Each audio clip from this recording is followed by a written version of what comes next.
So, hello everyone. Today we have Aditya Bhaskar with us. He, apart from being one of my batchmates, the placement coordinator at BITS Pilani for the graduating batch of 2025, is currently working as an associate package design engineer at Micron. And this conversation, this video is aimed to help anyone who is currently looking for electronic placements. It can serve as sort of a phone call, which you might have imagined as with that senior who could have guided you to what you could do with how you could make the best out of your preparation for the upcoming placement season. So, Aditya, how is it going? First of Or all, thank you, Ayaan, for having me. I've been watching your videos and I think it's great work what you're doing. It's going great. thank you. I Yeah. mean, work's not that hectic yet. Okay. I've been Yeah. here for a month here almost, so couldn't be Uh-huh. better. So that's great to know. Like Micron being one of the dream companies of anyone looking into electronic placements, it's actually great that you could share some insights on how your placement journey looked like. And if I may ask, like, what actually helped you the most in your placement preparation? If there was one thing, if Right, right. My role, like you said, package design yeah, engineer is not one of the yeah, conventional roles that electronics okay, companies usually have. yeah, So this role basically involves packaging of electrical components, right? mm-hmm, So we are not taught about this in our colleges, or there's no conventional courses offered. Me personally, what understood, helped me the most was my SOP under got Pankaj it, Arora. He mm-hmm, works on substrate manufacturing. So one of the things I did was in substrate design and manufacturing, which helped me the most. got it, Secondly, a course by Naveen Gupta, which is flexible and stretchable electronics, which is sort of mm-hmm, called advanced ED, was again the most helpful because we went into depths of mechanical behavior of substrates got and it, more okay. of it was more of a material science course than an electrical course, but surprisingly that helped me the most to land this role. Like, if you could help me with how actually did it go through in the interviews? Like, were they specifically looking for such kind of an experience, or did they find that this is something which is unique in you? Like, how was the interview experience like? So I think my interview was a little different from other interviews that I gave. It was very, very resume oriented. I had two Okay. rounds. Both the rounds started off with a resume grill on my previous summer internship, the SOP that I mentioned about, and a Mm-hmm. couple of other projects that I did in my course. Got it. Secondly, they moved on to questions about electrical at a very, very basic level. Nothing related to package Hmm. design, nothing related the advanced courses you've learned. Okay. They just wanted to know if have a basic understanding of electronics and how circuits work. Got Secondly, it. Hmm. I think there was a more deeper dive into my TA-ship, which I did in engineering graphics. Mm-hmm. So Mm-hmm. one of the major roles or the task that I have here is to create drawings in Cadence, AutoCAD, Understood. Inventor, all Yeah. of. So having familiarity with these softwares on my resume was also a requirement that they had. Okay. Overall, I would say basic electronic knowledge, Yeah. my past experience, the SOP, and the course that I took. And overall, logical reasoning. They asked me a few logical reasoning questions. Mm-hmm. The OA was also very logical reasoning oriented. So these three, I think, would be the main factors that was tested in my interview. Understood. Like, their recruitment process involved a resume shortlisting round, then a Right. OA and an interview process Perfect. of two rounds. Mhm. Understood. Yeah. Understood. Like, by the sound of it, like in the interview experience, were you expecting all of this, like the electronic basics, logical reasoning? Like, did you specifically prepare for these topics, like expecting that this would be somewhat asked in the interview? Not at all, because I had no clue about what the role was. I Understood. remember the Okay. previous day I was Googling about what package design means. I was looking up basic words onto Yeah. what this role could mean. I was getting a lot of I was getting a lot of roles related to cardboard packaging. So I Wow. definitely hoped it wasn't one of those. But I Okay. definitely I revised my resume, all my projects, each and every detail on my resume. I revised all of those. I did Yeah. also look up a little bit of DD, Hmm. MUPI, MUI, ANI, all these courses that people keep Yeah. talking about in analog and digital interviews, Yeah. just in case they ask me these questions. Yeah. But I think the interview was completely different from what I expected, and I Hmm. think going with the flow helped me the most at the interview.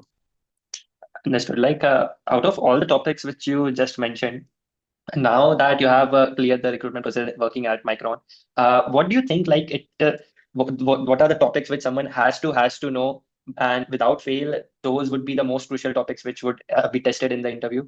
Like, are there any such topics which you can single out right now? From the courses at BITS, I would say nothing more than the basics of electronics. Okay. Literally the basics of each and every course. You don't have to know the most difficult Hmm. solutions, just basic definitions of each course, how each of these components work. And Yeah. if you can just think of a well thought response to some of the questions that they ask, they'll not be very Hmm. difficult. They'll be much, Hmm. much easier than your mid and compres. But I think in that Okay. moment, connecting the dots is the most difficult part. So Yeah. you need to have these basics on your fingertips so you can sort of think of these responses, at least the basic responses on the spot. So Yeah. every course, I think I would say is equally important. There's no one course for my role at least that Hmm. is more important than the others. but Hmm. having a very important base is a must. Like all the basics which are taught, like that's a Definitely. must know. Understood. Right. But as you had mentioned that most of the things which helped you, like your SOP, your TA-ship, that what I believe is that might not be the part of that standard curriculum which every student follows, right? Like Correct. it That's is true. a unique experience which you would have. In that Yeah. regard, like now, what do you believe that someone can do apart from the curriculum, accumulate those Hmm. skills which might help them stand out? And so that goes without saying, curriculum is the most important, Yeah. and that is Mm, sort of like a base that you set for yourself. CGPA, definitely. curriculum, all of those. Yeah. Exploring SOPs is a very good option. I think Hmm. I did a SOP, but I did my first SOP in 3-2, and that is sort of Okay. late for Got who's it. aiming for electronics. So Yeah. I would say Mm, starting earlier with a study-oriented project on campus or even a project off campus in mhm. institutes with other professors also really helpful. TA-ship is something that is voluntary. You can do it if you want, Yeah. and it's just another additional point in a resume. Otherwise, you can also help, your juniors with their coursework and all of those. I think that Understood. is a rewarding experience Mm, in brushing up your own basics and helping out mhm. students as well. Apart from this, I would say doing any sort of project. It doesn't have to be Yeah. under a professor. It doesn't have to be Understood. for any sort of marks, but exploring all these avenues on your own. Just go online, look up some of the projects that you think you find interesting in this domain, the Mm, domain that you're interested in, and just doing that for fun. It doesn't have to be yeah. with, you don't have to have an end goal that I have to publish a paper or have Got a it. working Yeah. prototype or anything of that sort. Anything that is in the domain that you find interesting, that Got it. is something that helps you learn at the end of the day, is perfect. Understood. Understood. Understood. Like now that we know what are the basic requirements and is something which someone can do to stand out. Let's say Yeah. I am a student entering into the placement season right now. My Mhm. CGPA would be normal, like would be in the range of 6.5 to 7. Let's assume Yeah. that. And Mhm. I have my academics decently well known. Like I might not have the best CGPA, but some basic concepts I can practice them right now. And I have Mhm. some average projects. Do Okay. you think that there is something which someone can do right now at the stage of the placement season to enhance their profile and just make the most out of the opportunity which they now have? Right. So right off the bat, 6.5 to 7 CGPA does put you at a Yeah. disadvantage because Okay. most ET companies have a cutoff of 7 CGPA. So, okay. Now, that is not all ET companies. A couple of them do Mm-hmm. not have CG cutoff. Yeah. So, in the ones that you don't have a CG cutoff, I would suggest applying for all of them. Mm, It is very dangerous to be picky at this stage. Now, once you apply for definitely. all of them, I think preparing for OA is crucial because that is your make or break. You get into an interview, Mm, I would say 90% of your job is done once you make it to the interview stage. mm, So, mm, mm, preparing for mm, the OA is crucial. Understand what sort of syllabus the OA mm. has, what has been asked in the previous years. Prepare Understood. specifically for that. Do not try to broaden what you're studying by going and Mm, revisiting all the courses and everything that you've studied, but just prepare or revise specifically for what comes in the way and understood. double down on what you think is going to improve your chance of clearing the OA.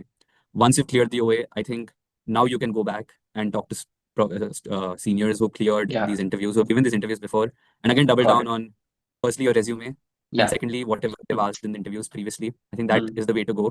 It's always good to have a good base of knowledge so you can improve your range of roles that you can apply for. But once you pick a yeah. role, prepare for it with full attention and do not sort of diverge yourself from the Yeah. role specific syllabus that's there. I would say this is what is broadly required. I think it varies from role to role. There's a lot of roles in electronics. Mm-hmm. But I think with this profile, I think it's not a very, very bad profile. You can still Got it. do much Got it. more than most students. You still, uh, you- hopefully, what you've studied in your Yeah. courses and what you've prepared till now, I think will give you the confidence of doing well in the ON interview. Definitely, like those were some great insights in there. I just wanted to single out the CGPA point which we talked about. So, Right. most of the companies again would have the criteria of 7 plus. With respect Mhm. to Micron in specific, like how much do you think your CGPA would have impacted the recruitment process after the initial shortlisting of resume? Yeah. I think the CGPA cutoff required to apply for this role was 8 CGPA. So there Okay, were then a couple yeah. of lesser students than usual for this role. Yes. But I think Okay. after the application role, after Hmm. the application process, it's all the same. Your CGPA is Understood. just an entry into the application process. After that, it's your projects, your Yeah. knowledge, your internship experience, everything that carries you from there. So Hmm. I think CGPA would just be the entry to it, but post Got that, it. it all depends on you. Got it. Got it. Like talking about internship experience, if like I know that you had a prior internship experience in electronics Right. itself, and did that play a part in the interview process as well? that how So was your my experience there? internship was right. Yeah. My internship was in electronics, but in Uh-huh. the instrumentation part of electronics. So it Okay, wasn't okay, related to this. But I did okay. want to have an internship in electronics, not Mm-hmm. sort of go away fully from electronics and pick Mm-hmm. some other sort of internship. So I wanted something that still lets me explore Mm. electronics, but at the same time is not too heavy. Instrumentation in general is not a Yeah, very heavy subject, and I understood. felt like an internship in that would give me enough time to prepare for my placements as well.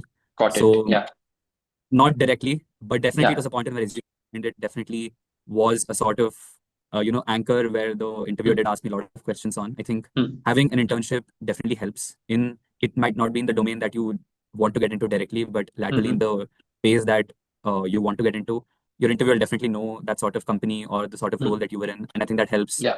add some credibility to your profile. That is definitely true. Like an internship does play as an advantage, but Right. does not having an internship play as a disadvantage in any way? Like, if is it expected that if prior No, no. I internship think experience is required? internship definitely helps. But Okay. again, like I said, it's just a point in the resume where the Yeah. interviewer can stop and sort of delay what comes after the resume Mm. process. So the more anchors you have, the more Yeah.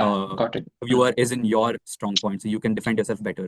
Now, if you Yes. don't have an internship, I think it's not that bad of a thing. You can easily make it up, or even you can do better if you have Mm. very good projects, very good publications that you can still talk about on your resume. Mm. So I think an internship is a resume point that carries equal amount of weightage as a Yeah. project or as a publication or anything of that sort. So it's not a disadvantage if you don't have an internship. Got it. Got it. Like, that's actually very well said.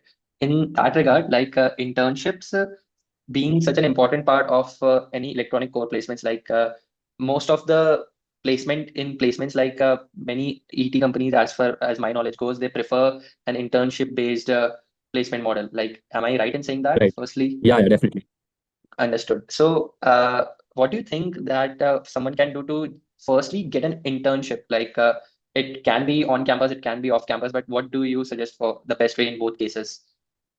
Right. So that is true. A lot of ET companies now are moving towards the model of 6 month internship and then an offer from there. Okay. On campus, I think it's sort of laid out. You have a Mm-hmm. process that you follow Mm. to get an internship, very similar to the placement process, lower Yeah. stakes, much more accessible.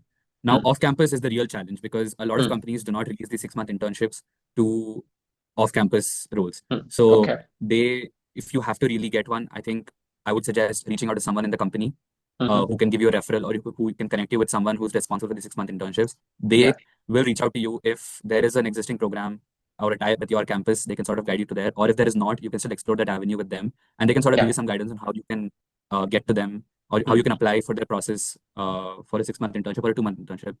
Yeah. Now, the process for preparation or the interview is almost the same. I Yeah. think there will Mm. still be no way and there'll still be interviews. Yeah. I think the preparation for an interview or for an OA for internship, in my experience, it's much more than a placement. Okay. Since you have more time for placements, you still have more. There's lot less expected in placements since you will have a training and all of those things. So I Mm-hmm. think an internship is requires the same amount of preparation, just more mental strength Okay. into what you're Yeah. getting yourself into. But I think once you get into an internship, it's a really rewarding experience. You'll get to do. You'll get to learn so much in those 2 or 6 months that you're there, and hopefully convert an Okay. offer. Chalo, that's actually great. Like internships definitely would help. But if someone, let's say, is looking for a full-time placement opportunity itself, Right. on campus we have talked about right now, but Mhm. let's believe we are talking about someone who is looking for an off-campus placement opportunity in the ET sector. If Okay. that person was you, how would you go about doing that? Right. So I did go about doing this before the Okay. placement started. I mean, I Okay. didn't go into it fully, but I did explore these avenues as well. I Mm-hmm. think firstly, the best way, again, like I said, is reaching out to someone in the company, a senior, who's placed there, Yeah. or Mm. a family friend, or anyone who's in the company. Mm. They will exactly tell you how to go about this process, so you don't waste too much time, Yeah. cold mailing or like reaching out to people who are not responsible for recruitment itself, Understand. or even Understand. provide a referral for you. So I think Mm. that is the best way. Explore your avenues into people who are working at the company. Yeah. Secondly, I would say LinkedIn is a really good way. A lot of these companies open their job recruitments on LinkedIn. So Yeah. keep an eye out for the roles on LinkedIn for the companies that you are interested in getting into. Thirdly, cold Definitely. mailing does work, but I think to a very, very low extent in the electronic sector, since not a lot of people are responsible for the recruitment itself. Mm-hmm. Unlike a startup or like a company that has a lot of variables into who recruits, in ET companies, there's generally the manager or like one person Got who's it. responsible for like a couple of teams. Since the scale of ET companies is very lean. There's very few Hmm. people per team. I think reaching out to the right person is more important. So unless you're very, very sure about who's responsible for the recruitment, I would Yeah. suggest it's sort of not the most preferable approach for Yeah. recruitment. So I think in that order, I would say reaching out to someone in the company, secondly, Hmm. LinkedIn and Hmm. other such websites where there are recruitments, and your last option would be cold mailing. Got it. Okay. Like that's actually a structured way to put that through. Yeah. So, talking about on campus again, Mhm. currently, like, what opportunities are you aware of? Like, Micron is a ET company which many students dream of, but what Yeah. are other similar opportunities as Micron which offer core electronic roles? Specific to our campus at BITS Pilani, I think we have an ET day. We have Texas Instruments, Qualcomm, Okay. Micron, Tenstorrent, ARM, Google Silicon, who come, Okay. who Mm-hmm. are very, very frequent visitors. Apart from this, there are a few that come on and off Mm-hmm. for placements. Um, but I think almost every major semiconductor company does recruit Yeah. from BITS, be it placements or through offers PSU. from Yeah. internships. Hmm. So you have a lot of companies, Allegro Microsystems, you have NXP, you have I can't list all the companies, but I Okay. think every company that you have who are a major semiconductor company do recruit from BITS. Yeah. And a lot of these companies prefer hiring new college grads. I can see that um, semiconductor companies usually there's sort of large knowledge barrier, but companies are trying to lessen that and recruit more from Hmm. colleges so they can get sort of fresh Okay. talent instead of sticking with the people who've been in the industry for a very long time. So I think almost Mm-hmm. every major semiconductor company is recruiting from new colleges. They Okay. want undergrads, masters students, Yeah. and BITS especially, I think gets all of them. Understood. Like, so for anyone who is currently going into the placement season, if he or she does the part from their end of preparation, they would Right. definitely have enough opportunities in the placements Definitely. as well. Yeah. Got it. So that's something to be optimistic about. So I think those preparation tips and the insights shared about the placements were very, very helpful. In Mhm. moving on from that, like right now at Micron, how does it feel like? What is your day to day like? And is your expectations meeting with reality, that scenario? I mean, I think the reality far exceeded my expectations. I would say this is Okay. like my first serious job. I mean, I did internships before, but this Okay. being my first serious job, I expected that I'll be, boggled down with a lot of work and I'll not Hmm. have time for anything. And maybe, I'll have to learn a lot on my own. But I Okay. think here at Micron it's really helpful. And there's a lot that I'm learning every day and people who are Hmm. helping me learn. The work, again, I would not say is a lot, but at the same time, it's very Okay. rewarding what I do. There's a lot of, there's a good amount of exploration that I do. I'm learning new things, and I think at Micron, I think it's a new problem every day, and Oh, the got problem that it. you solve gives you sort of satisfaction when you're done with Definitely. it. Yeah. Yeah. So yeah, that's definitely one of the things I look forward to coming to office every day. So that's good to know. Like every problem is an opportunity. So Definitely. definitely helpful. And like now that you are working in Micron, you have some sort of an experience. Do you wish that you would have known something earlier, like when you were in your preparation phase, which you have realized now after joining Micron as a full-time engineer? I think the biggest thing that I wish that I had when I joined Micron was I did not lose touch with my preparation. I think Okay. most of us, when we prepare for placements and once we get that Hmm. job, we're like, now I'm going to stop. I'm Yeah. going to enjoy my college life. I'm going to, go all out. But I think it's good to stay in touch with your Got subject, it. Yeah. with the skills that you've gained so that you sort of don't have that big knowledge gap when you enter. You don't have to sit and again go through everything again when you join your Hmm. role.